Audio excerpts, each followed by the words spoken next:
Tenemos a nuestro primer invitado de esta noche, es Antero Flores Arauz, ex presidente del Congreso. Señor Arauz, bienvenido. Gracias por estar con nosotros. Muy buenas noches, encantado de estar con ustedes. Bien, ¿cómo queda entonces la relación entre el Ejecutivo y el Parlamento en esta circunstancia tan complicada, y más aún cuando el presidente sale en este comunicado, en este anuncio que hizo pasada la 1:30 de la tarde y dice: la reforma universitaria no se negocia?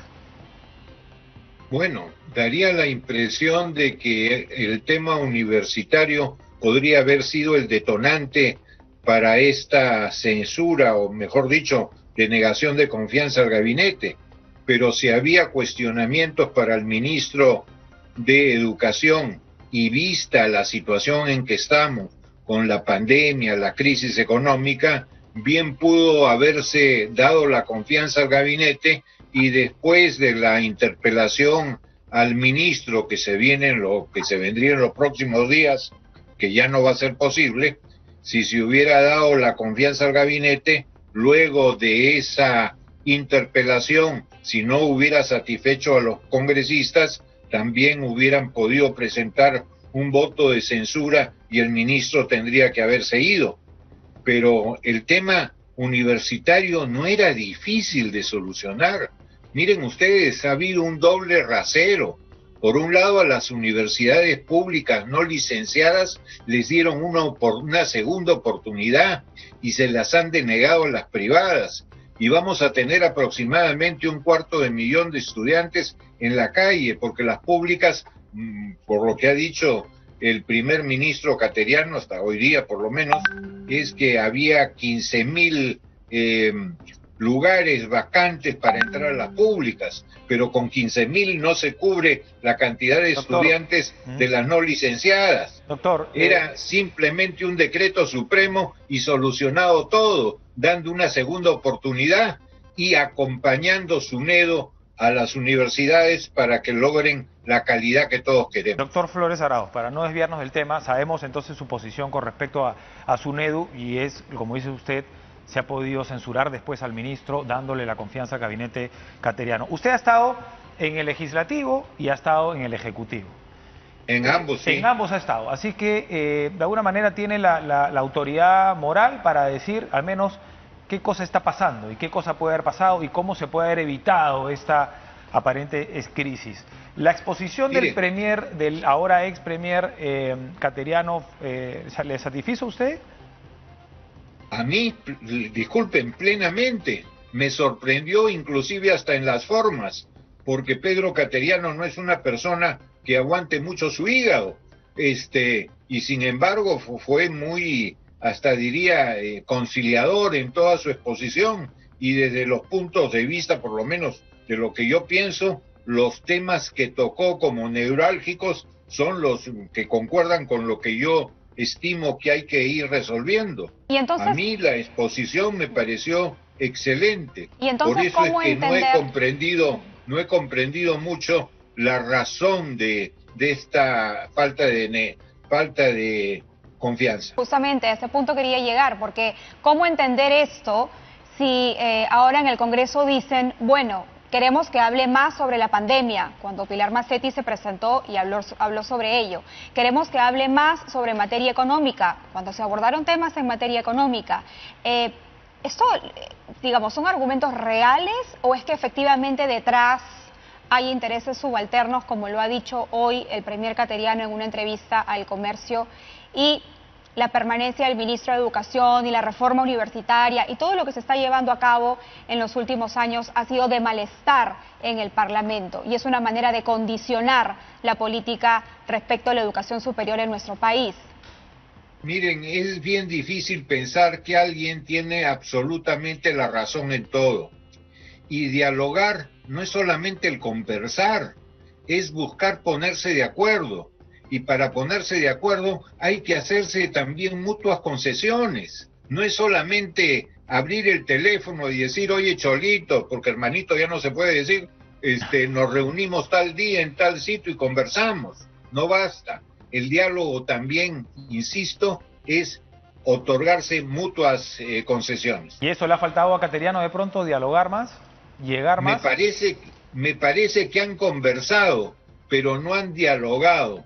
Para dialogar tienes, insisto, que hacer también concesiones. ¿En qué debió ceder el Ejecutivo, por ejemplo? Usted que habla de concesiones, ¿qué hubiese sido una muestra clara de esto pongo de mi parte, ahora espero lo mismo de ti, Congreso de la República?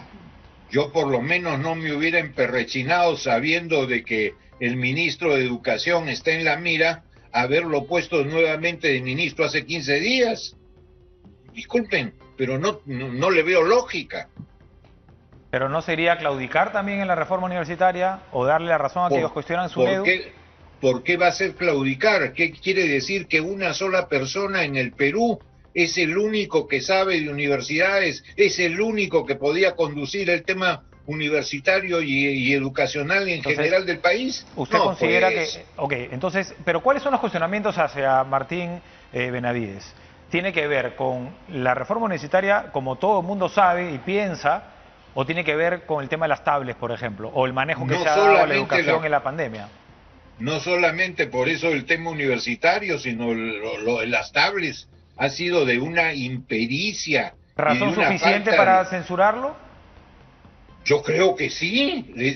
¿Les parece lógico que estemos varios meses sin esa educación a distancia con las tablets que ofreció el presidente de la República, porque simplemente hubo un ministro incompetente que no supo llevar el proceso? Entiendo entonces que usted sería de la idea que ahora que se va a formar el nuevo gabinete, Martín Benavides ya no sea considerado para presidir la cartera de Educación.